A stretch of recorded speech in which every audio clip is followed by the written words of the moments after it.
Kembali kita bersama di dalam kasih Tuhan kita Yesus Kristus. Kita bersekutu sebagai satu tubuh Kristus untuk terus diperlengkapi ya di dalam kebenaran firman Tuhan. Amin. Maka dengan itu jemaat Tuhan, mari kita datang kepada Tuhan. Kita serahkan ibadah kita, live streaming kita dari awal hingga akhirnya. Terpujilah Engkau Allah kami Yesus Kristus yang telah mati di kayu salib menebus dosa kami. Kami naikkan pujian syukur kami hanya bagimu, Allah yang bertata di atas kemuliaan, yang kami tinggikan, yang kami agungkan. Tuhan, kami serahkan ibadah kami dari awal hingga akhirnya ini Tuhan. Kiranya Roh Kudus-Mu yang hadir di tengah-tengah kami, di mana kami berkumpul dalam nama Anak Tunggal Yesus Kristus. Tuhan, Engkau akan melawat setiap pribadi anak-Mu dimanapun berada pada saat ini.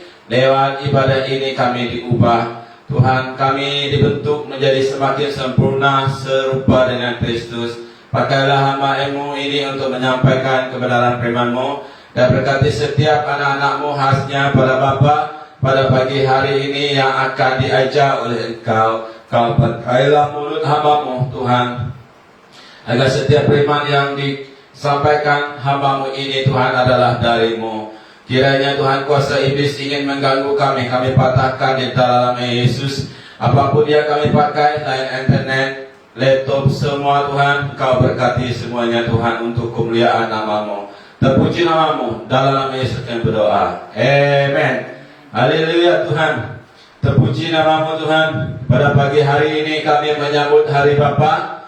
Dan dengan itu saya mengucapkan selamat Hari Bapa buat Bapak-bapak. Sebelum itu ya, agar kita sama-sama fokus untuk beribadah dan menikmati lawatan Tuhan, pemulihan akan terjadi. Kita mendapat berkat yang hebat, yang luar biasa yang darinya Tuhan. Amin. Dan juga pada pagi hari ini juga kita akan dibersihkan dengan firman Tuhan. Ya, segala yang tidak baik di dalam kehidupan kita akan disingkirkan, dan kebenaran firman Tuhan yang dimasukkan dan menguasai seluruh hidup kita. Maka segala persembahan kita persembahkan ke dalam tangan Tuhan. Ya, tanda ucapan syukur kita kepada Allah Bapa kita yang adalah sumber segalanya bagi kehidupan kita. Amen. Dan seperti yang saya katakan tadi, selamat Hari Bapa buat Bapak-bapak. Jadi untuk tidak membuang masa, mari kita buka Alkitab kita di dalam Matius, Injil Matius bagi 6 ayat 10. Injil Matius bagi 6 ayat 10. Ya, mari kita buka Alkitab kita. Injil Matius 6 ayat 10. Datanglah kerjaanmu, jadilah kehendak-Mu di bumi seperti di surga. Sekali lagi saya ulangi. Datanglah kerjaanmu, jadilah kehendak-Mu di bumi seperti di surga. Jadi jemaat Tuhan yang saya kasihi, pada pagi hari ini firman Tuhan yang kita pelajari bersama adalah ya, menghadirkan kerjaan Allah di dalam keluarga. Ya, jadi ada seorang anak yang berusia 9 tahun. Dia datang kepada bapaknya, dia bertanya kepada bapaknya, "Pak, ya, Bapak di surga itu seperti apa ya?" Jadi ya, bapaknya terdiam. Dan kemudian bapaknya menjawab, "Jika kamu mau tahu Bapa di surga seperti apa, kamu lihat saja Bapamu ini." Ya, jadi anaknya terkejut. Ya, mana mungkin Bapa seperti Bapa di surga? Dan Bapa menjelaskannya bagaimana ya Bapa di surga itu dapat dikenal, dapat dimengerti lewat kehidupannya ya sebagai Bapa jasmani di dalam keluarga mereka. Jadi pertanyaan sama juga pernah ditanyakan oleh Filipus ya beberapa lebih kurang 2000 tahun yang lalu. Ya, Filipus bertanya kepada Yesus, "Tunjukkanlah Bapa itu kepada kami." Dia bertanya kepada Yesus, dia mau mengenal Bapa yang di surga. Jadi tunjukkanlah ya Bapa itu kepada kami Tuhan, katanya. Jadi apakah jawab Yesus ketika itu? Apakah kita sedia malu apa jawab Yesus kepada Filipus dan juga kepada murid-muridnya, kepada orang ramai yang ingin mendengar, yang sentiasa mengikuti Yesus? Yesus menjawab, "Barang siapa melihat Aku, ia telah melihat Bapa." Ia telah melihat Bapa di surga. Jadi jemaat Tuhan, khasnya para bapak-bapak, ya kita telah ditebus, kita telah diselamatkan, kita telah menerima Yesus Kristus menjadi Tuhan dan Juru Selamat kita. Amin. Jadi pertanyaannya bapak-bapak, ya Roh Allah ada di dalam kita. Pertanyaannya, apakah Bapak BM Banasri Ahmad menampilkan, menyatakan kehidupan Bapa seperti Bapa di surga di dalam keluarga kita masing-masing? Ya, meskipun kita belum ada anak, kita belum bergelar seorang bapa, apakah sebagai suami kita menampilkan, menyatakan kehidupan kita seperti Bapa di surga di dalam keluarga kita? Ya. Apakah orang lain dapat melihat Bapa di surga di dalam kehidupan bapak-bapak BM Banasri Ahmad? Ya. Jadi kita harus sadar bapak-bapak, ya, kehidupan kita sangat perlu melihat Bapa di surga dari kehidupan kita. Keluarga kita sangat perlu untuk mengetahui, untuk mengenal bagaimana siapa Allah Bapa di surga lewat kehidupan kita. Di jemaat Tuhan, khasnya para bapak-bapak, anak-anak kita dikandungkan dan dilahirkan oleh seorang ibu yang kita cintai. Ya, dua orang pasangan yang tidak sempurna, ya, disatukan oleh Tuhan, diberkati di dalam pernikahan, lalu melahirkan anak-anak. Ya, saya tidak tahu berapa orang anak Anda. Ya, jadi tujuan anak-anak dilahirkan di dalam keluarga Anda, ya, agar anak-anak dapat melihat dan mengenal Bapa di surga dari Bapa jasmani di dalam keluarga. Melalui kehidupan Bapa, ya, kehidupan kita sebagai Bapa jasmani yang ada di dunia ini, Bapa dapat dikenal oleh anak-anak kita. Coba bayangkan jika anak kita, ya, ketika dia bersama dengan kawan-kawannya dan dia berkata kepada kawan-kawannya, jika kamu mau melihat dan mengenal Bapa di surga, kamu melihat Bapa di surga di dalam diriku. Wow, ya, betapa hebatnya anak kita jika anak kita berkata demikian. Jika kamu mengenal Bapa di surga, datanglah kepada Bapakku, datanglah kepadaku, maka kamu akan melihat dan mengenal Bapa di surga di dalam diriku dan juga di dalam Bapakku. Wow. Firman Tuhan berkata, kamu adalah garam dunia. Ya, kamu adalah garam dunia. Jika garam itu menjadi tawar, dengan apakah ia diasinkan? Ya, dengan apakah ia diasinkan? Tak ada gunanya selain dibuang dan diinjak orang.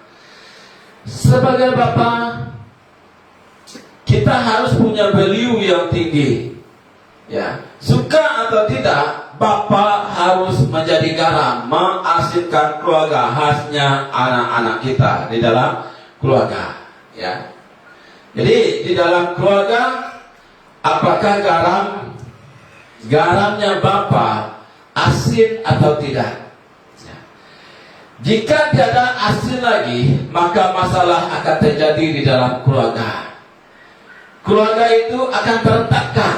Keluarga itu akan menghasilkan generasi yang juga tidak sehat.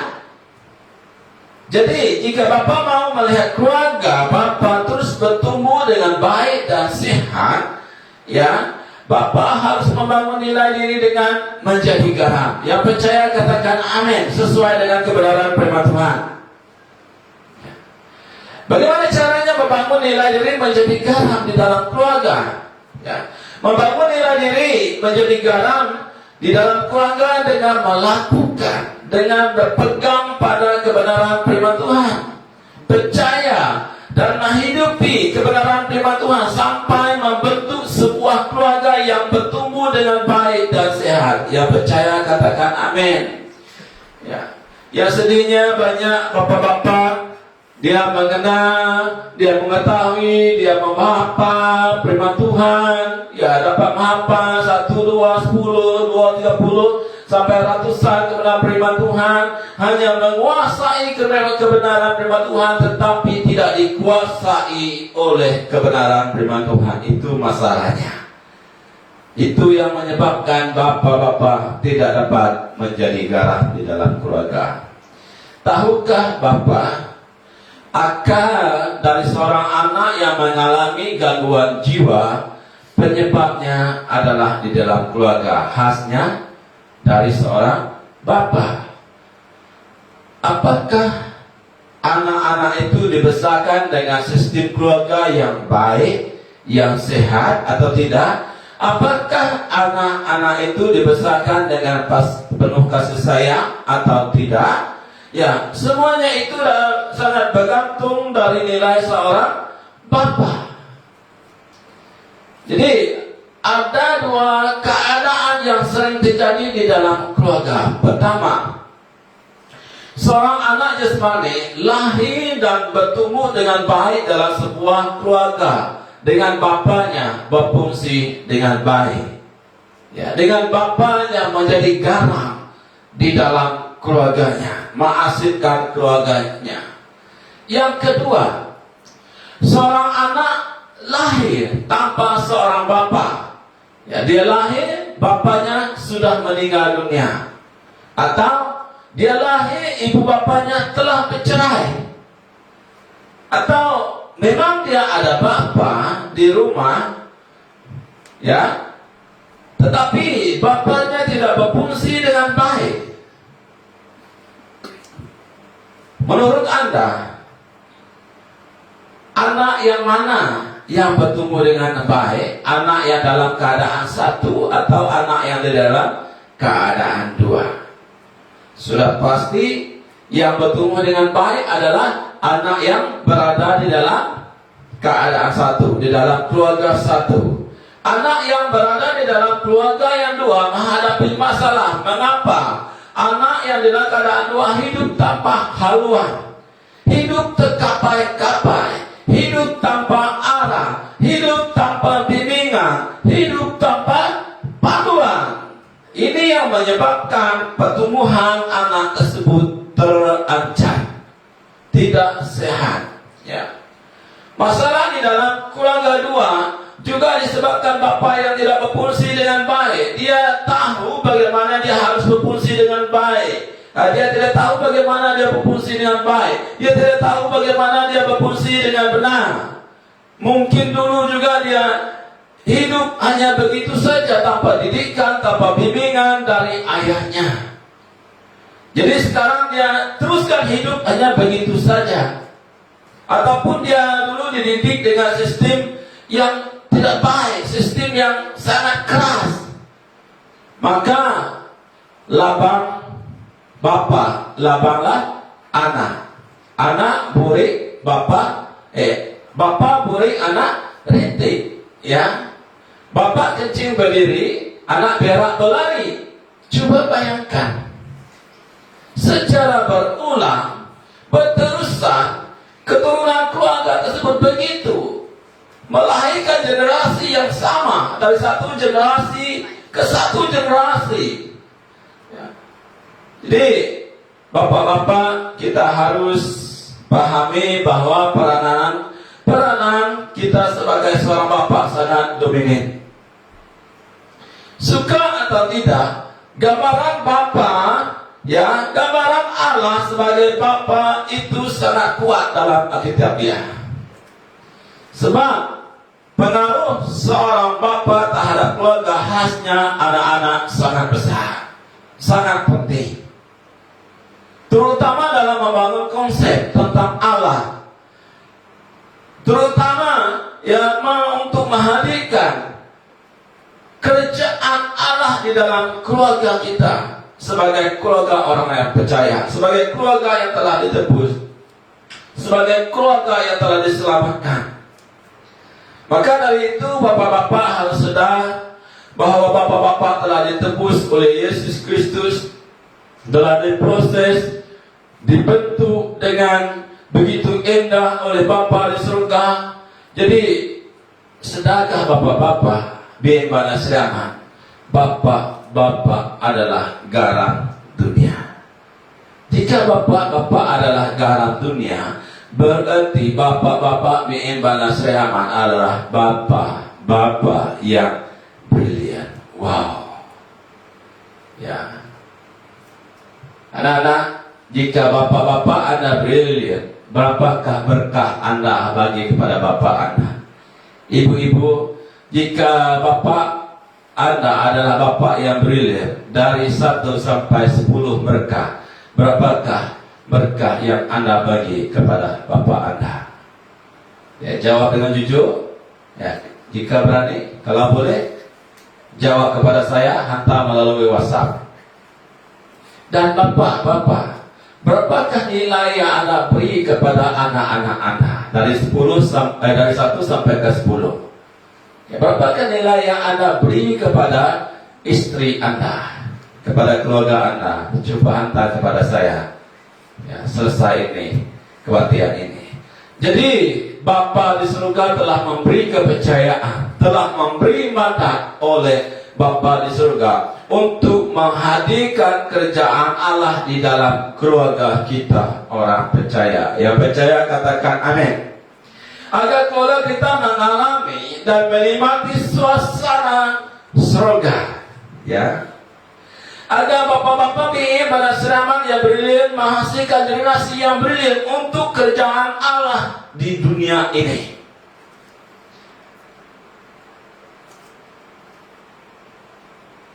Jadi, apa yang harus kita lakukan? Pernahkah kita terpikir sebagai bapak, apa yang harus saya lakukan agar keluarga saya mengalami suasana surga? Agar kami sama-sama menikmati, mengalami suasana surga di dalam kehidupan kami. Jadi yang harus kita lakukan adalah yang pertama, yang harus kita lakukan membawa keluarga kita mengutamakan kerajaan Allah. Ya. Yesus mengajarkan, tetapi carilah dulu kerajaan Allah dan kebenarannya, maka semuanya itu akan ditambahkan kepadamu. Matius 6 ayat 33. Keselamatan keluarga kita sangat bergantung penuh di tangan kita sebagai bapa. Yang percaya katakan amin. Tidak cukup bagi kita sebagai bapa yang menyediakan tempat tinggal yang baik, rumah yang baik, memberi makan minum yang terbaik. Tidak cukup bagi kita sebagai bapa hanya membesarkan anak-anak kita, memberi pendidikan mereka yang terbaik sampai ke menara gading. Bapak-bapak yang brilian akan berusaha memelihara dan mendidik keluarganya dalam hal kerohanian. Yang percaya katakan amin. Jadi bagaimana? Apa yang harus dilakukan? Yaitu dengan membawa keluarga kita mencari kerajaan Allah terlebih dahulu. Saya ulangi, dengan membawa keluarga kita mencari, mengutamakan kerajaan Allah terlebih dahulu. Membawa anak-anak kita mencari kerajaan Allah terlebih dahulu. Firman Tuhan tidak berkata, carilah dulu duit banyak-banyak untuk anakmu. Carilah dulu pelajaran yang terbaik untuk anakmu sehingga mendapat PhD. Carilah dulu pangkat dan gelar untuk anak-anakmu. Tidak, firman Tuhan tidak mengajar begitu. Yesus tidak mengajar begitu. Yang Yesus ajarkan adalah carilah dulu kerajaan Allah dan kebenarannya.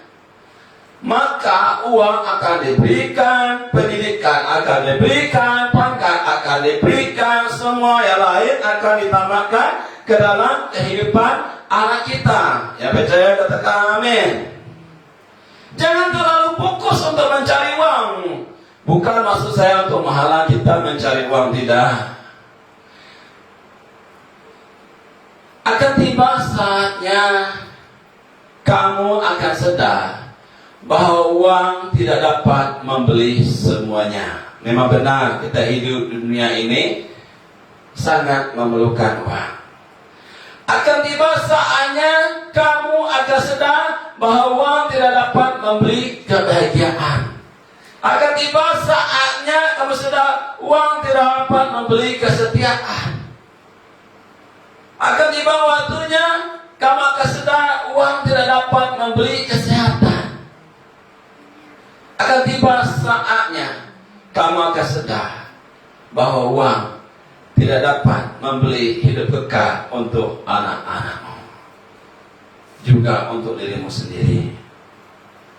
Jika Bapa hidupnya hanya fokus mencari uang dan tidak berusaha mencari, membawa, mengutamakan keluarga untuk mendahulukan kerjaan Allah, maka keluarga Bapa akan menjauh dari Tuhan.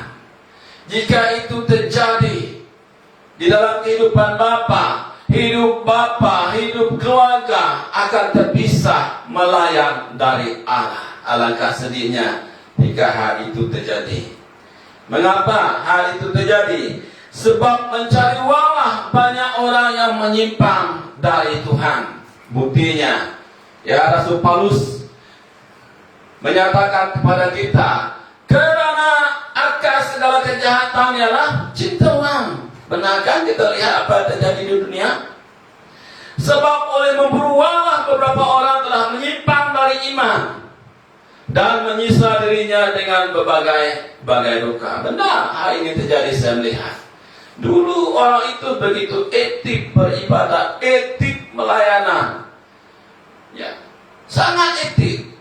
Tetapi karena memburu uang, sekarang dia telah menyimpang dari jalan Tuhan, menyimpang dari kebenaran Tuhan.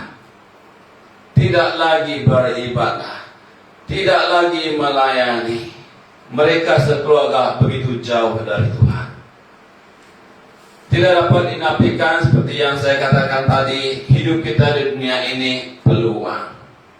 Tapi jangan lupa untuk membawa keluarga kita mencari dahulu, mengutamakan dahulu kerjaan Allah di dalam keluarga kita. Yang percaya katakan amin. Jikapun perlu, ya kita sangat perlu uang, jangan lupa persembahan perpuluhan kepada Tuhan. Jikapun kita banyak keperluan, jangan pernah takut untuk menabur di dalam ladangnya Tuhan. Ya percaya katakan amin. Firman Tuhan berkata, jika kamu tidak lelah menabur, maka akan tiba saatnya orang-orang yang menabur dengan mencucurkan air mata akan menuai dengan sorak-sorai, dengan derayan ketawa. Orang yang berjalan maju dengan menangis sambil menabur benih pasti pulang dengan sorak-sorai sambil membawa berkas-berkasnya. Makanya Yesus mengajar kepada kita, carilah dulu kerajaan Allah. Cari dulu kerajaan Allah dan kebenarannya. Allah adalah sumber segalanya bagi kehidupan kita, bagi keluarga kita. Yang percaya katakan amin. Ya, maka memang dengan mata kasar kita kelihatannya uang itu begitu jauh dari kehidupan kita. Tetapi percayalah, semuanya akan ditambahkan Tuhan ke dalam keluarga kita jika kita mengutamakan, bapak-bapak, mengutamakan kerajaan Allah dan kebenarannya. Ya. Di dalam Bapa membawa keluarga mencari terlebih dahulu kerajaan Allah.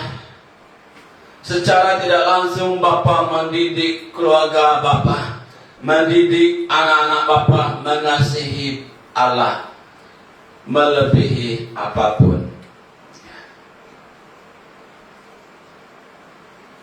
Anak-anak kita akan mengasihi Tuhan Allah melebihi segalanya, dengan segenap hati, dengan segenap jiwa, dengan segenap akal budi mereka mengasihi Tuhan Allah.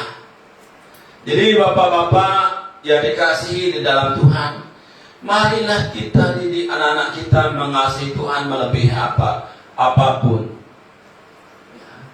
Bukan mengajar, mendidik anak kita mengasihi uang melebihi Tuhan, mengasihi pelajaran dari mengasihi Tuhan, mengasihi kriya-kriya mereka daripada mengasihi Tuhan, mengasihi bintang-bintang film, mengasihi bintang-bintang Hollywood, K-pop. Jangan mengajar mereka mengasihi semua itu dengan segenap hati, dengan segenap jiwa, dan dengan segenap akal budi mereka. Amin. Sebab bukan itu yang diajarkan oleh Tuhan. Memang mereka perlu uang, perlu pelajaran, perlu kerja yang baik. Tetapi apalah gunanya, apalah artinya jika anak-anak kita memiliki segudang uang, punya pelajaran yang hebat, punya kerja yang hebat, punya gelar dan kuasa, tetapi hidup mereka hancur, hidup mereka berantakan. Apalah artinya jika mereka tiada keselamatan kekal? Begitu banyak orang yang punya pelajaran yang tinggi, punya gelar dan pangkat, punya kuasa, tetapi hidup mereka rusak. Hidup mereka tiada arti. Adalah lebih baik jika mereka hidup kais pagi, makan pagi, kais petang, makan petang, tetapi hidup mereka berkenan di hadapan Tuhan. Yang percaya katakan amin. Biarpun hidup mereka punya uang, punya pelajaran yang tinggi, punya skill yang hebat, punya kebijaksanaan, kepintaran di dalam mereka menguruskan kerja mereka, mereka punya gelar dan kuasa, tetapi biarlah hidup mereka sentiasa berkenan di hadapan Tuhan dan memuliakan Tuhan, dan hidup mereka menjadi berkat. Nama Tuhan diagungkan, nama Tuhan ditinggikan. Yang percaya katakan amin. Keluarga yang terpelihara, keluarga yang terdidik dengan baik secara rohani, begitu jauh bedanya dengan keluarga yang tidak dipelihara dan terdidik secara rohani. Keluarga yang terpelihara dan terdidik dengan baik secara rohani akan punya dasar yang kukuh. Amen. Lukas 6 ayat 47-48. Jadi bila mereka punya dasar yang kukuh, dasar yang baik, dasar yang mantap, mereka tidak akan mudah jatuh karena keangkuhan hidup. Mereka tidak akan jatuh karena kedagingan, karena hawa nafsu. Mereka tidak akan jatuh karena keinginan mata, tidak akan jatuh karena kata-kata manusia. Kata-kata manusia tidak dapat menguasai pikiran hati mereka, hidup mereka, karena mereka telah dikuasai oleh firman Tuhan. Anak-anak kita bukan saja menguasai firman Tuhan, tetapi juga dikuasai oleh firman Tuhan. Itu yang lebih hebat. Amen. Tidak artinya anak-anak kita hanya mengetahui dan menguasai firman Tuhan, tetapi tidak dikuasai oleh firman Tuhan. Orang polisi, orang seruki juga, mereka menguasai, mereka hafal firman Tuhan, tetapi hidup mereka tidak dikuasai oleh firman Tuhan. Begitu juga banyak orang percaya hafal dengan firman Tuhan, mengetahui isi Alkitab, tetapi tidak dikuasai firman Tuhan, hidupnya kosong, jatuh. Anak-anak kita tidak akan jatuh karena perempuan, tidak akan jatuh karena lelaki, tidak akan jatuh karena uang, tidak akan mereka terpedaya dengan rasuah, tidak akan mereka pecah amanah. Mereka tidak akan jatuh karena pangkat, karena kuasa. Di luar sana kita lihat betapa banyaknya orang yang jatuh karena pangkat, karena kuasa, menyalahgunakan kuasa, menjadi pemimpin yang tidak baik, menjadi bapa yang tidak baik. Mengapa? sebab mereka tidak punya dasar yang kokoh. Tetapi jika anak kita punya dasar yang kokoh, mereka tidak akan jatuh karena keangkuhan, mereka tidak akan jatuh karena keregingan, mereka tidak akan jatuh karena keinginan mata mereka. Mereka tidak akan jatuh walau apapun yang melanda kehidupan mereka. Yang percaya katakan amin.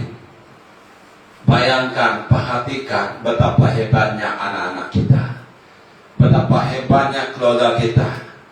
Ya, tiada apapun yang dapat menggeserkan, apatah lagi menjatuhkan anak-anak kita, masa depan anak kita, jika kita menghadirkan kerjaan Allah di dalam kehidupan keluarga kita, jika kita mengutamakan kerjaan Allah di dalam kehidupan anak-anak kita. Amen. Dan yang kedua, menasihati dan menegur anak-anak, menegur keluarga. Ya, didiklah anakmu, maka ia akan memberi ketenteraman kepadamu dan mendatangkan sukacita kepadamu. Wow. Setiap kita sebagai bapa pasti memiliki cara tersendiri dalam menasihati dan menegur anak-anak yang diberikan Tuhan di dalam kehidupan kita. Ada ayah yang mendidik anak-anak dengan baik, mendisiplin anak dengan baik. Ada bapa memberikan kebebasan kepada anak. Ada pula bapa yang menyerahkan anak mereka sepenuhnya kepada pelayanan sekolah minggu. Ada bapa yang menyerahkan anak mereka hanya waktu kebaktian. Jika dulu kita dapat beribadah di bangunan gereja, hanya menyerahkan anak-anak ya kebaktian di gereja, hanya beberapa jam saja ibadah mingguan, persekutuan doa di gereja, aktiviti gereja. Sebagai bapa, menasihati dan menegur anak-anak merupakan tanggung jawab yang harus serius untuk diambil berat, dititik berat, diperhatikan dengan sebaik-baiknya, sehingga kita sebagai bapa tidak melalaikan kebenaran firman Tuhan. Yang percaya katakan amin. Jadi bagaimana, apa yang harus kita bapa lakukan dalam menasihati dan menegur anak dalam kasih dan kebenaran firman Tuhan? Yang pertama, ya, memberi disiplin kepada anak. Didiklah orang muda menurut jalan yang patut baginya. Jalan yang patut bagi orang muda, bagi anak-anak kita adalah kebenaran firman Tuhan. Yang percaya katakan amin. Maka pada masa tuanya pun ia tidak akan menyimpang dari jalan itu, karena mereka telah dididik dari rebung. Maka bila mereka menjadi buluh, mereka tidak akan mudah pecah, mereka tidak akan mudah bengkok.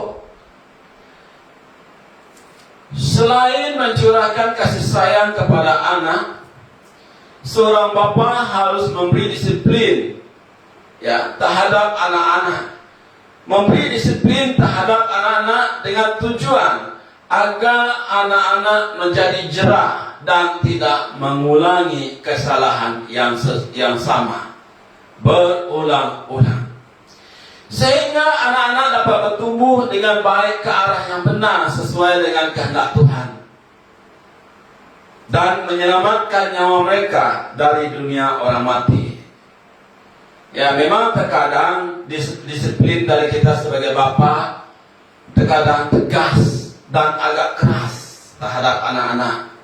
Tapi saudara anak-anak, ya, tujuan bapa kita tegas dan agak keras bila mendidik kita adalah untuk kebaikanmu sebagai anak-anak. Jadi anak-anak jangan salah mengerti terhadap disiplin dari seorang bapa, dari bapamu dengan sikap yang salah, sakit hati terhadap bapamu, tersinggung, kecewa terhadap bapamu, lalu marah kepada bapamu, menyalahkan bapamu, membenci bapamu. Tujuan utama mendisiplinkan anak menurut jalan Tuhan adalah untuk mengajar anak-anak taat, punya rasa hormat dan tunduk kepada Tuhan. Jika anak-anak taat, punya rasa hormat dan tunduk kepada Tuhan, anak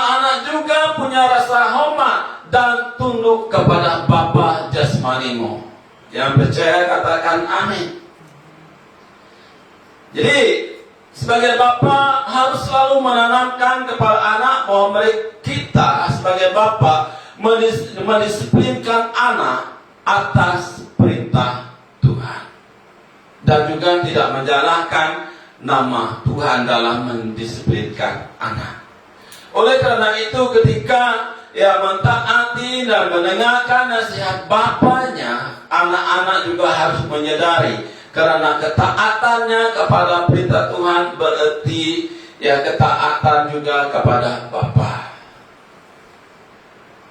Tiada gunanya jika anak-anak mengatakan taat beribadah kepada Tuhan tetapi tidak taat kepada Bapa. Itu hanya kata kosong.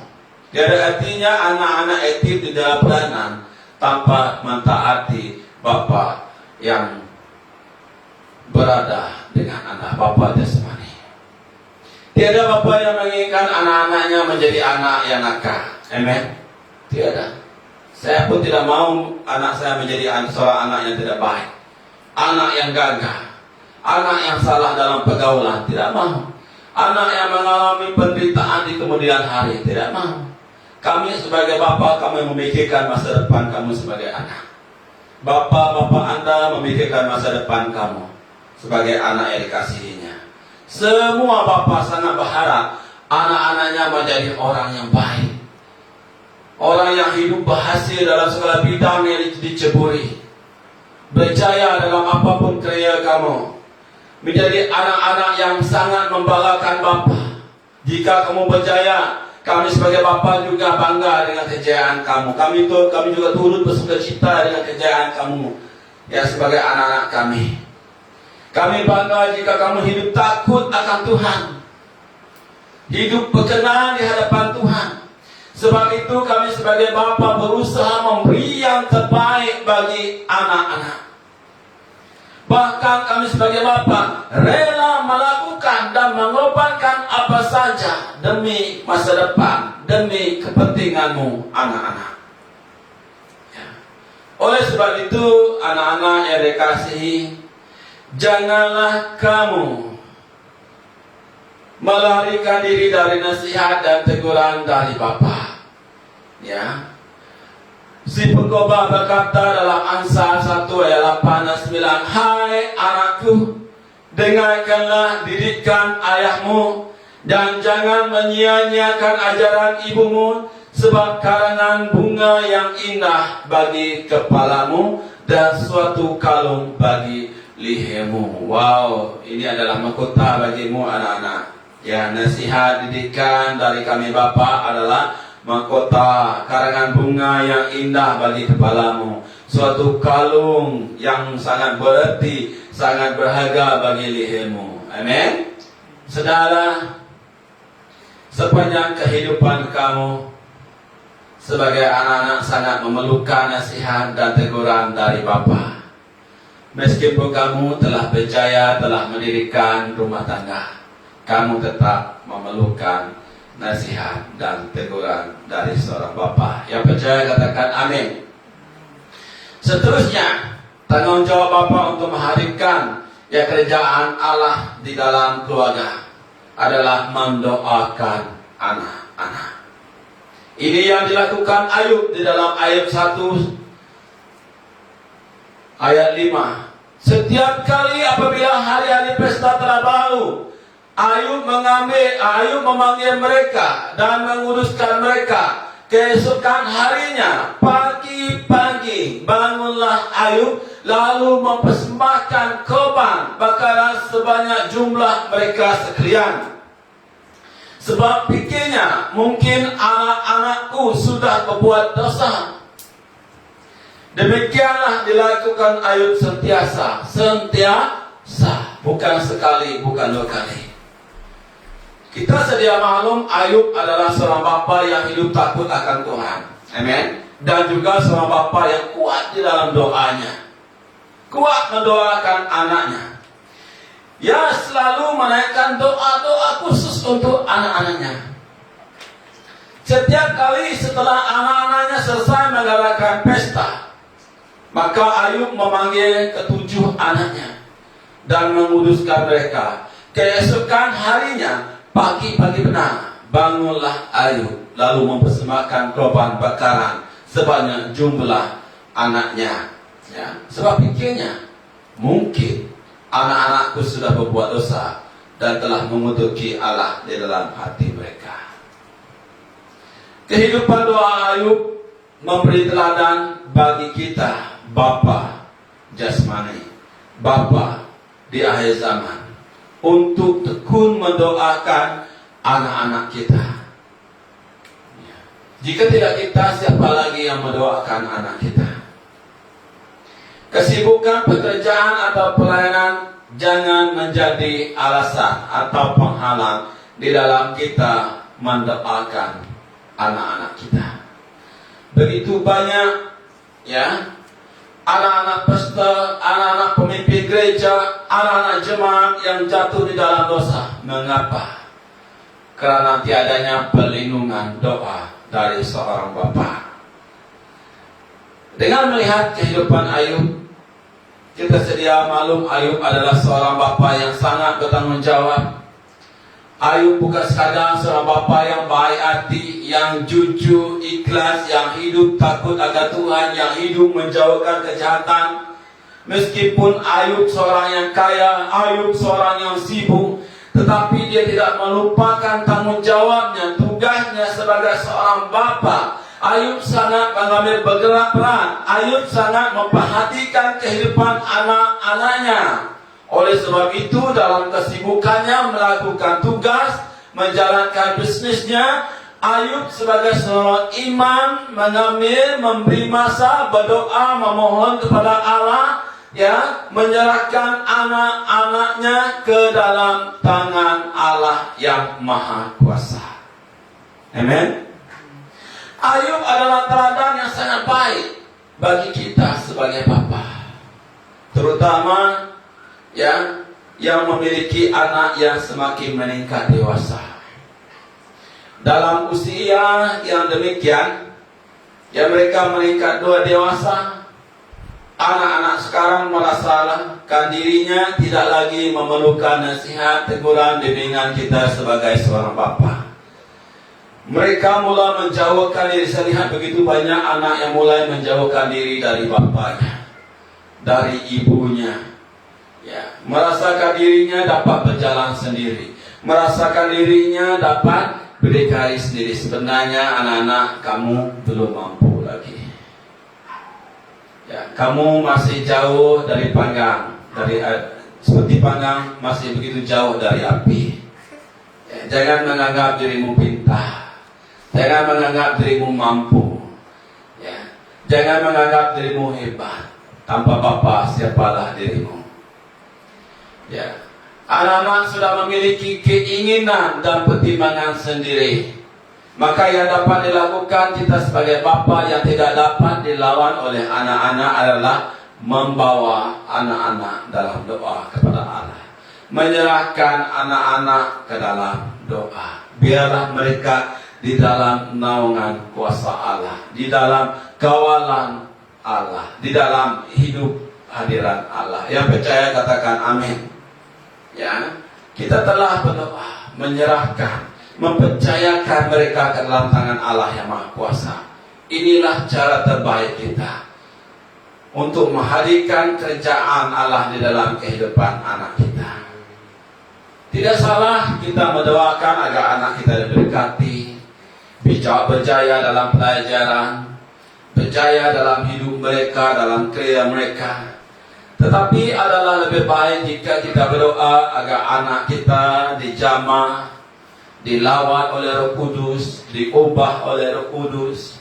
Adalah lebih baik kita berdoa agar anak kita sentiasa punya kerinduan yang mendalam mendekat kepada Tuhan, lapar dan haus akan kebenaran firman Tuhan, agar anak-anak kita sentiasa hidup, bertumbuh dengan baik di dalam iman mereka.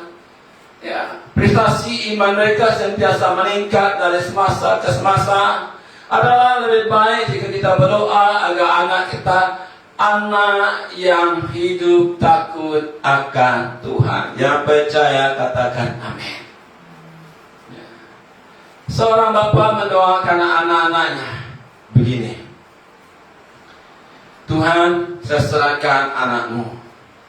Engkau proses mereka bapa, engkau bentuk mereka dengan goncangan hidup. Untuk apa? Dia berdoa seperti itu, agar anak-anaknya dibentuk serupa dengan Kristus, hidup matang, hidup dengan lebih ukuh, lebih kuat bila anaknya mengalami goncangan hidup. Tidak mudah terpedaya, tidak mudah jatuh, tidak mudah terpeleset. Inilah doa seorang bapa yang unik, doa bapa yang terbaik. Bagaimana? Apakah doa Anda yang Anda sering naikkan kepada Bapa di surga? Jika doa Anda selama ini hanya berdoa untuk kepentingan di dunia ini, ubahlah doa kita. Ayo kita sentiasa mendoakan Roh Allah berkarya di dalam kehidupan anak kita. Ayo kita sentiasa mendoakan agar anak kita punya roh hikmat dan kebijaksanaan. Agar kita sentiasa mendoakan anak kita diberi wahyu darinya Tuhan. Agar anak kita didoakan punya mata hati yang terang. Amin. Yang percaya katakan amin. Ya, doakanlah yang terbaik untuk anak-anak kita. Dan yang seterusnya, bagaimana caranya untuk kita menghadirkan kerjaan Allah di dalam kehidupan keluarga kita, khasnya anak-anak kita, menjadi teladan yang baik bagi anak-anak. Paulus berkata, menulis dalam surat 1 Timotius 4 ayat 12, jangan seorang pun menganggap engkau rendah karena engkau muda. Ya. Jadilah teladan bagi orang-orang percaya dalam perkataanmu, dalam tingkah lakumu, dalam kasihmu, dan dalam kesetiaanmu, dan dalam kesucianmu. Kita hidup di dalam masyarakat. Hidup bermasyarakat, sudah tentu pasti kita bertemu dengan berbagai ragam manusia. Ya, sudah pasti kita bertemu dengan orang yang hidupnya bermasalah. Ada yang suka bohong, ada orang yang tidak mendapati janji, ada orang yang rasuah, ada orang yang suka menipu, ada orang yang suka hutang tetapi tidak suka bayar hutang. Bila hutangnya ditagih, dia lebih galak dari orang yang menagih hutang. Dan banyak lagi masalah yang sering terjadi yang kita temukan di dalam kehidupan bermasyarakat. Tahukah Anda, masalah itu terjadi sebab kereta. Ada sebuah pepatah mengatakan, buah jatuh tidak jauh dari pohonnya. Amen. Buah jatuh pasti berdekatan dengan pohonnya, di sekeliling pohonnya. Ya, meskipun buah tersebut ditanam atau tumbuh di lereng bukit, dia tidak akan jatuh terlempar ke bawah ke tempat lain. Dia tetap jatuh ke bawah baru bergolek ke tempat lain. Jadi jika ada masyarakatnya kereta tidak baik, berarti dia lahir kereta dari pohonnya yang juga keretanya tidak baik. Sebab buah lahir dari pohonnya, dari dahan-dahannya. Bila tiba masanya, buah ini akan jatuh, masa akan jatuh. Ya. Pohonnya adalah sumbernya, pohonnya adalah bapaknya, sebab bapaknya adalah sumber. Jika kereta bapaknya baik, kereta anaknya juga baik. Ya, jika kereta bapaknya baik, kereta anaknya yang lahir dari bapaknya juga baik. Jika keretanya tidak baik, kereta anaknya yang lahir dari bapaknya juga tidak baik. Amen. Ya, anak cerminan bapak, cerminan orang tua. Kepribadian anak mengenakan kepribadian orang tuanya. Jika galak orang tuanya, galaklah anaknya. Jika bapaknya suka memberontak, anaknya juga suka memberontak.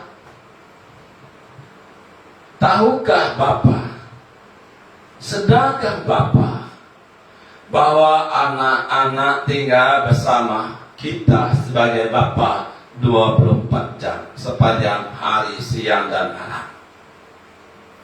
Anak-anak melihat dan merasakan film kehidupan kita siang dan malam 24 jam.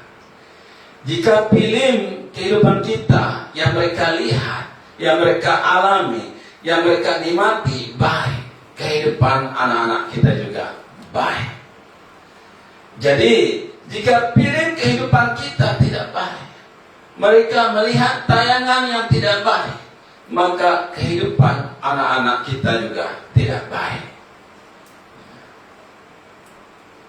Kenapa? Sebab sumbernya adalah dari Bapa. Memang kita bukan Bapa yang sempurna. Saya mengaku walaupun saya pastor, saya bukan Bapa yang sempurna. Tapi saya bersyukur. Ya, memang sebelum mengenal Tuhan saya berpikir bagaimana saya mendidik anak-anak saya. Puji Tuhan, setelah saya menerima Tuhan, saya tahu cara terbaik mendidik anak saya adalah dengan membawa mereka ke dalam kerjaan Allah, mengutamakan kerjaan Allah di dalam keluarga kami, di dalam kehidupan anak-anak saya. Seperti yang saya katakan tadi, memang kita bukan Bapa yang sempurna, benar. Tetapi kita sentiasa belajar dan diajar oleh Bapa di surga. Untuk apa? Agar kita juga sempurna sama Bapa di surga adalah sempurna. Yang percaya katakan amin. Inilah yang membuat kita Bapa yang brilian. Wow. Ya, ibu-ibu, anak-anak, katakan kepada suami kamu, katakan pada ayah kamu, Pak, kamu Bapa yang brilian. Kamu adalah Bapa yang terbaik bagi saya. Saya bagi kamu 10 berkah, Pak. Ya, nanti saya belanja KFC, Pak. Ya, katakan. Ini hari Bapak, belanja KFC untuk Bapak, kan? Bapak di surga tidak pernah putus asa di dalam proses membentuk hidup kita. Bapak yang tidak sempurna ini, amin. Agar hidup kita menjadi sempurna, sama seperti Bapak di surga adalah sempurna. Betapa beruntungnya kita, betapa istimewanya kita. Ini yang menjadi kita brilian. Ya, Allah Bapa di surga tidak mau kita sebagai Bapa batu kerikil. Batu kerikil tidak ada artinya. Batu kerikil tidak dapat menjadi berkat. Bapa mau kita menjadi Bapa yang brilian, yang dapat menjadi berkat di dalam keluarga, menghadirkan kerjaan Allah di dalam keluarga, menjadi berkat buat gerejanya Tuhan, menjadi berkat buat gerejanya Tuhan, menjadi berkat buat pelayanannya Tuhan, menjadi berkat buat kerjaan Allah di dunia ini. Yang percaya katakan amin dan tepuk tangan bagi Tuhan kita. Kita sebagai Bapa, kita sedia maklum kita diberi mandat yang luar biasa, yaitu membapakan anak-anak kita dengan tujuan untuk menghasilkan generasi Bapa yang juga sempurna, sama seperti Bapa di surga adalah sempurna. Yang percayakan amin. Dan generasi anak-anak kita juga akan menghasilkan cucu-cucu kita yang sempurna, sama seperti Bapa di surga yang sempurna. Amin. Wow, betapa hebatnya keluarga kita. Betapa beruntungnya kita hidup di dalam Tuhan. Ya, menjadi teladan artinya menjadi pribadi yang dapat ditiru, dijadikan panutan atau menjadi role model bagi anak-anak, bagi keluarga kita. Sebuah keteladanan yang ditampilkan Bapa akan jauh lebih efisien dibandingkan bentuk-bentuk pengajaran yang hanya bersifat teori saja. Ya. Tiada gunanya kita mengetahui ayat Alkitab, kita apa ayat Alkitab, ya, jika kita tidak dapat menjadi teladan bagi anak-anak kita. Alangkah sedihnya jika kita sebagai Bapa menjadi teladan yang tidak baik buat anak-anak, buat keluarga kita. Ya. Teladan tidak selalu ditentukan dari usia. Meskipun seseorang itu ya umurnya sudah 60, 70, 80, tetapi jika tidak menjadi teladan buat anak cucunya, buat keluarganya, tidak ada artinya. Yesus hanya hidup 30 tahun setengah di dunia ini, tetapi Yesus menjadi teladan. Hidup Yesus begitu singkat dalam usia yang masih muda. Yesus mati di kayu salib menebus dosa kita, tetapi hidupnya menjadi berkat. Begitulah kehendak Bapa di dalam kehidupan kita sebagai Bapa di dunia ini. Ya, orang yang lebih tua belum tentu dapat menjadi teladan. Teladan juga tidak ditentukan oleh tingkat pendidikan, tingkat posisi atau tingkat jabatan seseorang. Meskipun orang punya posisi yang tinggi, kuasa yang besar, tetapi hidupnya tidak menjadi teladan, tiada artinya. Teladan ditentukan dari kedewasaan kerohanian seseorang. Amin. Ya. Sebab itu Paulus menulis dan memberi nasihat kepada kita sebagai bapa agar menunjukkan sikap keteladanan. Dan jadikanlah dirimu sendiri suatu teladan dalam berbuat baik. Hendaklah engkau jujur dan bersungguh-sungguh dalam pengajaranmu. Jujur. Jujur terhadap anak, jujur terhadap istri, jujur terhadap keluarga. Teladan yang baik yang patut untuk dicontohi, baik dalam perkataan, baik kelakuan, sifat, maupun perbuatan. Anak-anak tidak akan dapat tampil menjadi anak yang baik di dalam kehidupan mereka di hadapan Tuhan jika tidak mendapat teladan yang baik dari seorang bapa. Yang percaya katakan amin. Oleh sebab itu, bapa harus terus berusaha menjaga kehidupan, menjaga tindakan, menjaga perbuatan, menjaga tingkah laku agar semuanya sesuai dengan kebenaran firman Tuhan. Yang percaya katakan amin. Teladan tidak hanya sebatas pengertian, hanya sebatas pembelajaran atau pemahaman. Bukan. Teladan harus dinyatakan, dipraktikkan, diperlihatkan sebagai suatu gaya hidup. Apa yang harus kita lakukan untuk menjadi bapa yang dapat menjadi teladan? Yang pertama, harus menjaga hati. Hati kita begitu mudah, begitu goyah, begitu nipis, cepat meledak. Tetapi berkhotbah berkata, jagalah hatimu. Firman Tuhan menasihatkan kita, jagalah hati kita dengan segala kewaspadaan, karena disitulah terpancar kehidupan keluarga kita, karena disitulah terpancar kehidupan anak-anak kita. Belajarlah menjadi orang yang hatinya murni, hatinya tulus, hatinya jujur, hatinya rendah. Maka anak-anak akan melihat teladan Bapa. Walau bagaimana posisi Bapa, posisi kita sebagai Bapa, ya, jika kita memberi teladan yang baik dengan menjaga hati kita, anak-anak kita pasti diberkati. Yang percaya katakan amin. Miliki hati yang mau mengampuni, hati yang penuh sukacita, hati yang tidak serakah, hati yang tidak egois, dan hati yang sentiasa peduli akan orang lain, peduli akan pelayanan Tuhan, peduli akan gereja Tuhan. Yang percaya katakan amin.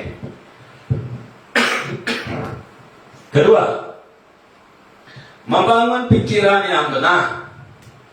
2 Korintus 8 ayat 1.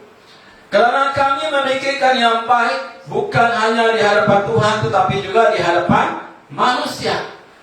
Ya. Banyak orang yang berusaha baik di hadapan manusia, di hadapan Tuhan, sebab tidak nampak. Tahukah kita sebagai Bapa apa yang kita pikirkan itu pula yang akan kita lakukan, dan akhirnya membangun kereta kita sebagai Bapa. Ya. Menjadi teladan bagi anak-anak dimulai dari cara berpikir, memiliki pikiran yang benar, pikiran yang positif, pikiran yang selaras dengan kebenaran firman Tuhan. Yang ketiga, melatih sikap benar. Amsal 19 ayat 1, lebih baik seorang miskin yang bersih kelakuannya daripada seorang yang serong bebeknya lagi bebal. Wow, saudara, serong bebeknya bebal lagi. Ada orang yang tua tetapi bebal, tidak sesuai dengan usianya. Seringkali kita sebagai bapa menunjukkan sikap dan reaksi yang berlebihan atas suatu masalah. Ayub menunjukkan contoh yang baik. Dia memiliki reaksi yang benar dalam menyikapi masalah yang terjadi di dalam kehidupannya. Bayangkan kehidupan Ayub. Bisnis bankrupt, anak-anak mati, dia juga mengalami sakit yang dahsyat, tubuh yang berbau karena penyakitnya. Tetapi Ayub punya reaksi yang benar, sikap yang benar, hati yang benar. Wow. Tapi istri Ayub tidak memiliki sikap yang baik, tidak memiliki sikap yang benar. Mengapa gereja Tuhan kucek-kacir? Mengapa gereja Tuhan tidak dapat berjalan dengan baik? Mengapa kehidupan keluarga gerejanya Tuhan porak-poranda? Karena Bapa tidak memiliki sikap yang benar, tidak menjadi contoh buat gereja Tuhan, tidak menjadi contoh buat anak-anak, tidak menjadi contoh bagi gereja, bagi keluarga, tidak menjadi contoh di tempat kerja juga. Jadi marilah kita memiliki sikap yang benar, berintegriti, tepat pada waktunya. Jika ya, katakan ya. Jika tidak, katakan tidak. Tetap berani berpegang pada kebenaran firman Tuhan. Tetap taat, setia dan rendah hati di dalam pelayanan. Jangan takut dijuluk untuk dijatuhkan selagi kita hidup benar. Amen.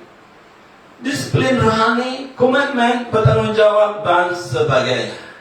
Dan yang terakhir, jemaat Tuhan, bagaimana kita sebagai bapa menghadirkan kerjaan Allah di dalam keluarga kita, yaitu memperjuangkan kehidupan anak-anak kita. 3 Yohanes 1 ayat 4, bagiku tidak ada sukacita yang lebih besar daripada mendengar bahwa anak-anakku hidup dalam kebenaran.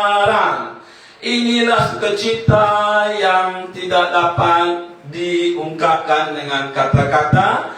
Jika anak-anak kita hidup dalam kebenaran. Wow. Ya. Hidup ini adalah perjuangan. Beberapa hari lepas saya melihat video tentang yang dipilihkan kembali, yaitu tentang kehidupan Pele, legenda bola sepak Brazil.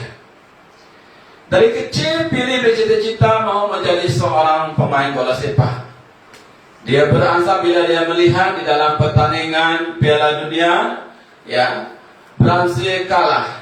Jadi itu dia beransur untuk memenangkan Piala Dunia untuk negaranya Brazil. Tetapi ibunya tidak setuju. Mengapa? Sebab suaminya, ayah Pele, juga seorang pemain bola sepak. Lutut suaminya cedera dan tidak dapat bermain bola sepak lagi, tidak dapat melakukan pekerjaan yang berat karena menjadi pemain bola sepak.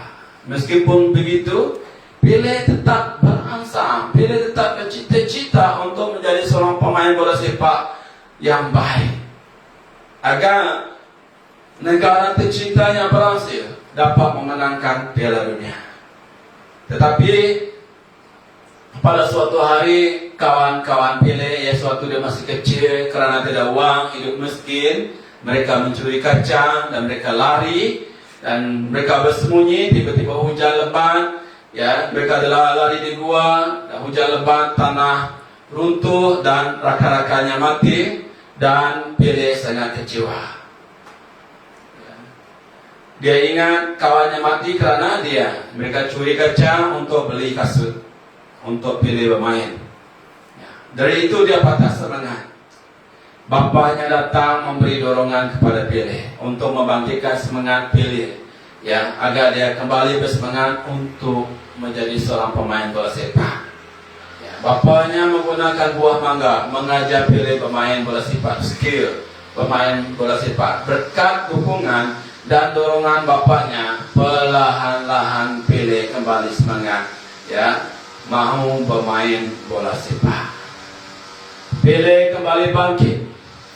Ayah pilih mengajarnya, tidak putus-putus mengajar, memberi dorongan hari demi hari pada Pele, agar Pele berpegang teguh pada keyakinan. 5 tahun kemudian Pele bertumbuh menjadi seorang remaja. Diringkaskan cerita, ya, Pele bermain, ya, permainan Pele semakin mantap dan Pele dipilih menjadi pemain klub Santos, sebuah klub yang baik, yang besar di Prancis, di Prancis. Ya. Tetapi di klub Santos, ya, gaya bola sepak Eropa yang sistematik dibenarkan. Teknik yang diajar oleh ayahnya, teknik Renga, yang tidak dibenarkan. Banyak lagi cabaran yang demi cabaran yang Pele hadapi. Ya, dia tidak dipilih, ya, di dalam tim profesional, tim senior pun dia tidak dipilih, dia hanya dipilih bermain di tim junior. Ringkaskan cerita, suatu, ya, Piala Dunia, akhirnya Pele dipilih menjadi sebagai pemain kebangsaan, tetapi tidak dipilih sebagai pemain utama pada tahun 1958.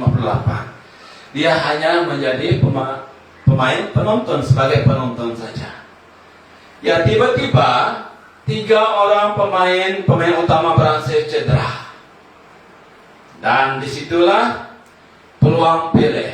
Dia dipanggil untuk menggantikan pemain yang cedera. Ya, Pele bermain Piala Dunia untuk pertama kalinya dalam usia 17 tahun. Ya, memang masih gugut.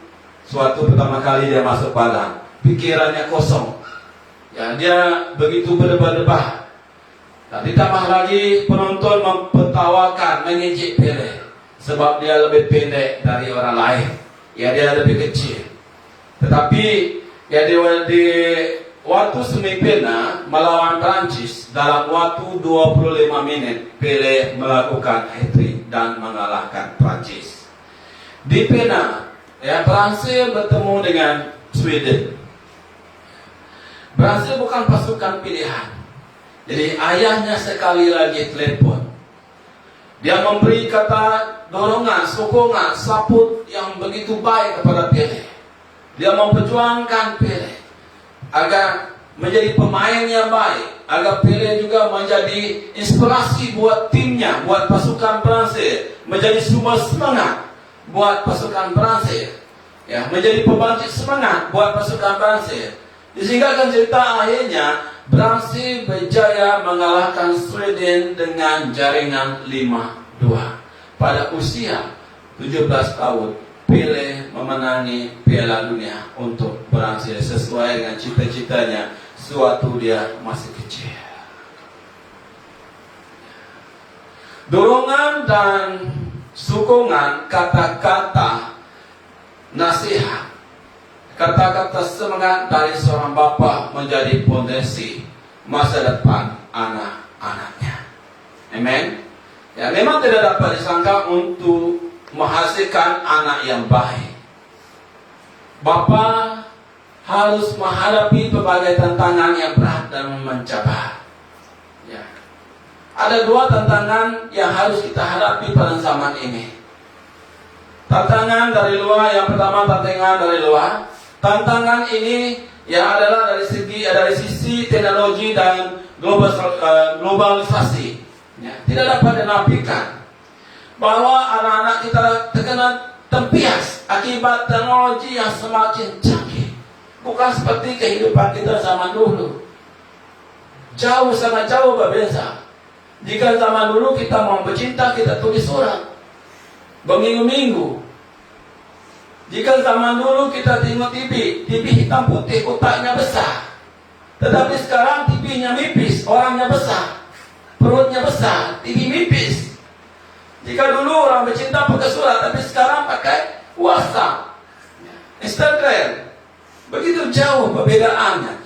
Di tengah perkembangan zaman, permasalahan dan tantangan bagi anak semakin berat dan kompleks. Di mana-mana anak mengalami ancaman, dan tidak sedikit dari mereka yang terjerumus dan terlibat dengan hal-hal yang tidak baik. Ini cabaran kita. Tapi puji Tuhan, kita di dalam Tuhan.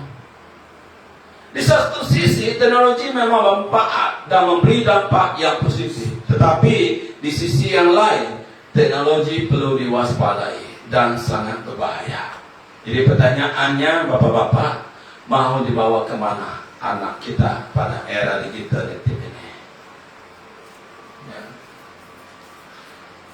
Mereka adalah anak-anak yang memiliki cara berpikir yang berbeda, cara berkomunikasi yang berbeda, cara berkomuniti yang berbeda, tidak seperti kita pada zaman dahulu. Ya. Jadi maka itu kita sebagai bapa harus dapat membuka diri terhadap teknologi, memakai teknologi sebagai wadah baru untuk memberitakan, untuk mengajak, untuk mendidik anak-anak dengan firman Tuhan, untuk menghadirkan kerajaan Allah di dalam kehidupan mereka, di dalam keluarga kita. Ya, sebagai contoh, berkongsi firman Tuhan melalui WhatsApp. Sebagai contoh, mengadakan mesbah keluarga melalui Zoom jika anak-anak kita berjauhan dengan kita. Ya, melibatkan anak-anak kita bersekutu bersama jemaat Tuhan melalui Zoom juga. Ya, sekarang kita yang menghadapi pandemi PKP, kita tidak dapat beribadah ke gereja, kita tidak dapat mengadakan konsel dari rumah ke rumah. Jadi kita memakai teknologi yang terkini untuk kita menghadirkan kerajaan Allah di dalam keluarga kita. Amen. Yang kedua, tantangan dari dalam. Tantangan dari dalam seringkali terjadi justru dari dalam keluarga, lebih tepat dari bapa sendiri. Ada dua hal yang sering terjadi menjadi pahala bagi pembinaan untuk menghadirkan kerja Allah dalam kehidupan anak. Ya, menjadi pahala untuk bagi pembinaan iman anak-anak kita. Bapa tidak lagi menjunjung tinggi otoriti kita di dalam kehidupannya sebagai ketua keluarga. Ini masalahnya. Kita lihat, jemaat mula-mula mereka terbentuk, gerejanya mula-mula terbentuk. Ya, dari mana? Dari Bapa. Bapa merupakan pusat pengajaran dan pengenalan akan firman Tuhan bagi keluarganya. Sebab itu setiap hari diadakan ya ibadah dari rumah ke rumah setiap hari, bukan seperti kita 1 minggu 1 kali, 2 minggu 1 kali, 1 minggu 3 kali. Hanya ibadah Ahad, kebaktian doa, komsel. Itu pun ibadah Ahad kadang-kadang on ujung off. Kebaktian doa pun tidak. Kita hanya diberi pelayanan baru datang, tidak diberi pelayanan tidak datang. Komsel pun giliran di keluarga kita, di rumah kita mengadakan komsel pun kita menolak. Fungsi Bapa sangat penting. Jadi fungsi Bapa yang penting ini sebagai ketua keluarga yang harus menjunjung tinggi otoriti kita, perlahan-lahan bergeser sebab Bapa seringkali tidak menjunjung tinggi otoriti kita, firman Tuhan di dalam kehidupan. Hal ini dapat terlihat. Bapa tidak membawa keluarga mengadakan mesbah keluarga. Jadi saya mendorong sebagai gembala Anda, ya, buatlah mesbah keluarga untuk keluarga kita. Khas. Bapa tiada lagi kegairahan belajar, apatah lagi untuk mempraktikkan kebenaran firman Tuhan di dalam kehidupan. Dapat dilihat dari kehidupan Bapa. Bapa tiada lagi kehausan untuk mengadakan komsel. Bapa tiada berhari untuk mengikut menara doa. Ya. Jadi puji Tuhan, bagi yang setia mengikut menara doa, teruskan. Jangan melihat orang lain tidak ikut, kita pun tidak ikut. Berarti kita sama, punya iman yang mundur, punya iman yang suam-suam, punya iman yang nyawa-nyawa ikan. Teruskan. Bapa juga tidak lagi bergairah. Ya. Dulu kita beribadah seperti saya katakan tadi di gereja. Sekarang kita hanya dari rumah live streaming. Kita tidak bersemangat. Ada bapak yang masih tidur lagi. Sebab kan live streaming hanya kamu yang dapat melihat saya tidak dapat melihat kamu. Apakah kamu hadir setia duduk di hadapan laptop, telepon kamu untuk ikut terlibat sama di dalam live streaming? Tidak. Tetapi Tuhan tahu, Tuhan melihat apakah Anda seorang Bapa yang baik, seorang Bapa yang setia, seorang Bapa yang sentiasa merindukan hadirat Tuhan.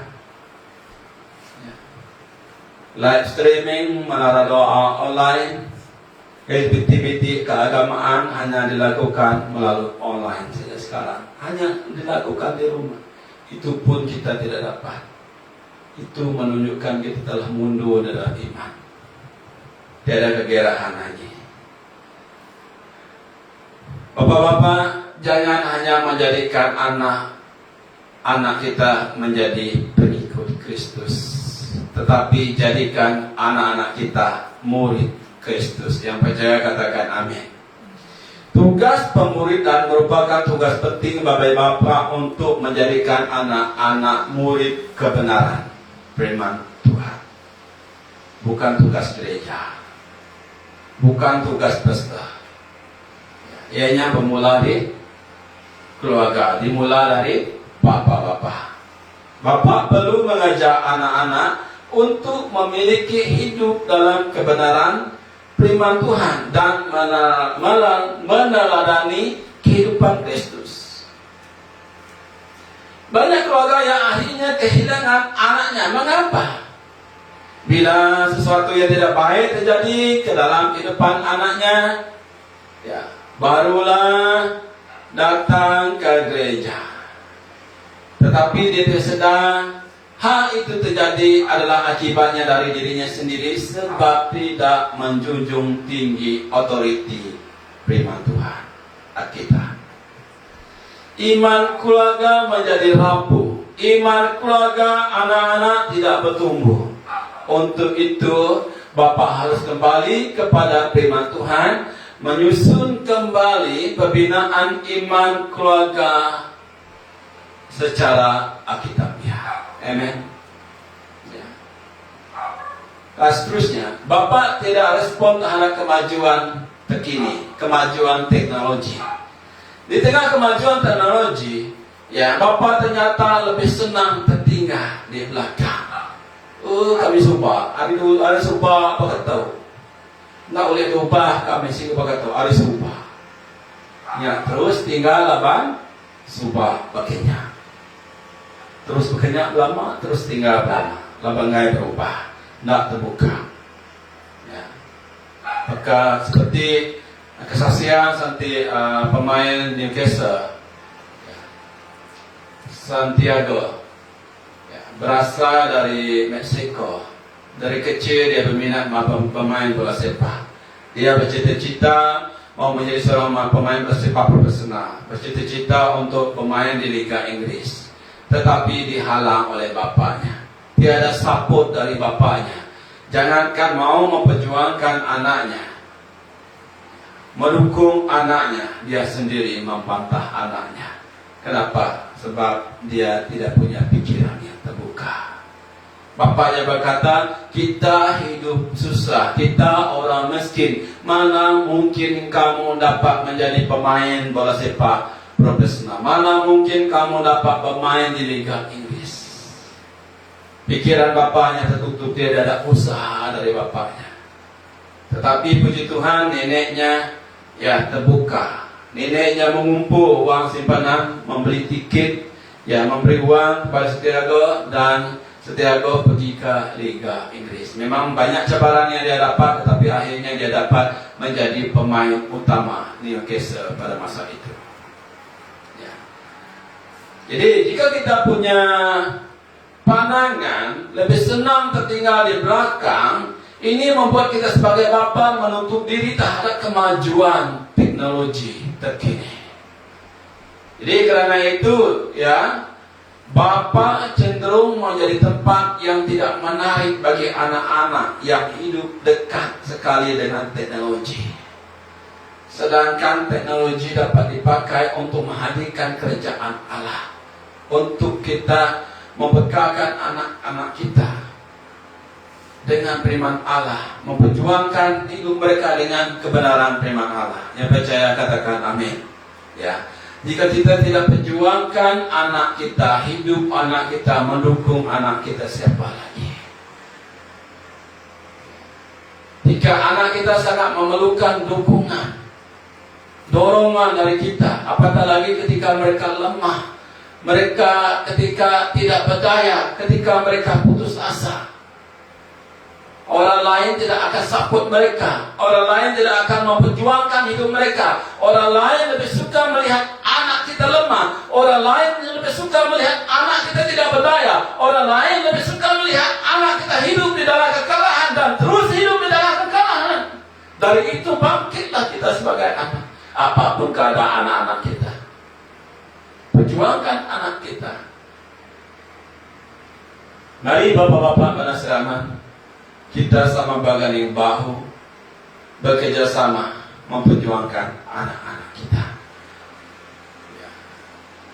Memang saat ini anak-anak kita tidak seperti yang kita harapkan, tidak seperti yang kita pikirkan, tetapi kita percaya berkat perjuangan kita, berkat dorongan kita, berkat kata-kata kita, meskipun kita tidak pandai menyusun kata-kata yang indah, yang terbaik, tetapi ini adalah bekalan yang terbaik bagi mereka. Di sini kata-kata kita, dorongan kita menjadi kondisi bagi kita untuk melangkah maju ke depan bersama Tuhan, memimpin tangan mereka, dan anak kita akan menjadi anak yang terbaik di hadapan Tuhan. Anak kita akan sentiasa hidup berkemenangan di hadapan Tuhan. Dia percaya katakan amin. Jadi jemaat Tuhan, ya, saudara, bahwa saat ini anak-anak kita adalah generasi yang sangat terbuka dengan teknologi. Karena itu, mari kita memanfaatkan teknologi untuk menghadirkan kerajaan Allah di dalam keluarga kita. Kita telah belajar pada pagi hari ini dengan tema Bapa yang menghadirkan kerajaan Allah dalam keluarga. Dengan membawa keluarga mengutamakan kerajaan Allah. Jangan utamakan dunia ini di dalam keluarga kita, tetapi utamakan Allah dalam kehidupan anak kita. Nasihati anak dan teguran anak-anak kita, keluarga kita. Mendoakan sentiasa seperti Ayub, mendoakan anak-anaknya menjadi teladan yang baik. Di dalam ketidaksempurnaan, Roh Kudus memampukan kita menjadi teladan yang terbaik untuk anak-anak kita. Dan marilah kita sama memperjuangkan anak-anak kita. Memang mungkin ya anak-anak kita tidak sebaik yang kita inginkan, harapkan, tetapi berkat perjuangan kita, anak kita menjadi seorang yang berhasil dan beruntung di hadapan Allah. Yang percaya katakan amin. Bapak-bapak, BM Banasri Aman sudah 23 tahun. Apakah Bapak di surga melihat Bapak-bapak telah menghadirkan kerajaan Allah di dalam keluarga Bapak? Pikirkan. Coba perhatikan. Puji Tuhan jika selama ini ya Bapak telah menghadirkan kerajaan Allah di dalam keluarga Bapak, dalam kehidupan anak khasnya. Puji Tuhan, jangan berpuas hati, teruskan. Dan jika masih belum terlambat untuk bapak-bapak menjalankan mandat yang Allah percayakan ini.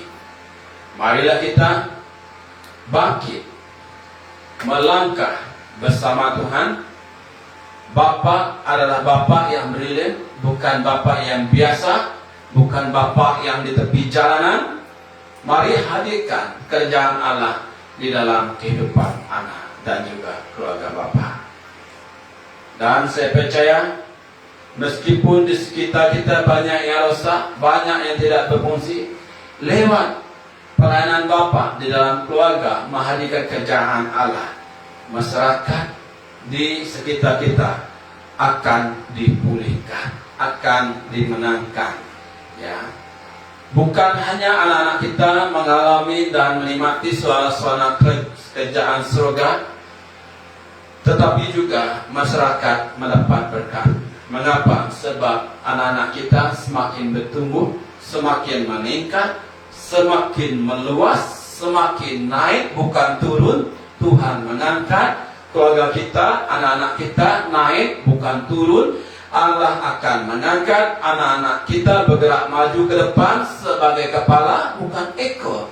Anak-anak kita akan semakin lebih terbang tinggi, bukan seperti ayam, tetapi seperti Raja Wali, semakin tinggi, rising higher. Alangkah indahnya, alangkah bangganya hidup kita sebagai bapa jika anak kita semakin naik lebih tinggi lagi, seperti Raja Wali yang tidak akan lelah. Kemanapun keluarga kita pergi, di marketplace, di tempat kerja, di sekolah, di kampung, kerjaan Allah tetap nyata dari keluarga kita. Amin. Ya, keluarga kita akan menjadi garam, menghasilkan kehidupan orang lain. Keluarga kita akan tetap terang bersinar, menerangi kehidupan orang lain, menerangi kehidupan masyarakat. Orang lain dapat mengalami dan menikmati berkat lewat keluarga kita. Wow. Oleh sebab itu, marilah kita bapak-bapak fokus membangun nilai keluarga kita dengan membawa mereka ke dalam kerjaan Allah, dan ini yang akan terjadi. Ya. Marilah kita pegang tangan untuk menghadirkan kerjaan Allah di dalam keluarga kita, khasnya di BEM Bana Sleman. Ya, percaya katakan amin. Ya, jika para bapak BEM Bana Sleman punya keluarga yang hidup dalam suasana kerjaan Allah, bukan saja keluarga kita diberkati, bahkan orang lain juga diberkati. Dan hari demi hari orang akan berebut-rebut datang ke BEM Bana Sleman. Untuk apa? Mau merasai, mengalami, mau belajar, memiliki nilai yang tinggi, nilai yang berkualitas dari keluarga BEM Bana Sleman. Yang percaya katakan amin. Mari kita berdoa. Terima kasih Bapa untuk santapan firman-Mu yang begitu indah, yang begitu berarti, yang begitu membangkitkan semangat, membuka mata kami, membuka pikiran dan hati kami pada pagi hari ini. Kami bersyukur dapat merayakan hari Bapa pada hari ini dengan firman-Mu yang menjadi santapan kami sebagai Bapa yang sangat terbatas dan sangat lemah. Begitu banyak kekurangan akan membawa keluarga kami mengutamakan, menghadirkan kerjaan Allah di dalam kehidupan istri dan anak-anak kami dan juga cucu-cucu kami Bapa. Terima kasih kerana Engkau telah memberi keparangan buat hamba-Mu ini menyampaikan message-Mu. Berkati setiap benih firman-Mu ini Bapa, bukan hanya didengar tetapi dilakukan oleh kami. Berkati semua bapak-bapak BEM Bana Sleman, dimanapun mereka berada, apapun pekerjaan mereka, siapapun mereka Bapa, Engkau jadikan mereka bukan batu kerikil, tetapi menjadi Bapa yang brilian, Bapa yang menjadi berkat, Bapa yang menghadirkan kerajaan Allah, Bapa yang akan dipakai luar biasa, menarik Bapa-Bapa yang lain juga masuk di dalam kerajaan Allah. Terima kasih Bapa. Lindungi, payungi setiap bapa-bapa. Engkau menghadapkan wajah-Mu kepada setiap bapa, memberi mereka damai sejahtera daripada-Mu. Kasih karunia-Mu sentiasa menyertai. Terima kasih. Dalam nama Yesus kami telah berdoa dan mengucap syukur. Amen. Haleluya. Selamat Hari Bapa dari kami sekeluarga. Kiranya Tuhan memberkati. Berjumpa kembali pada minggu yang akan datang.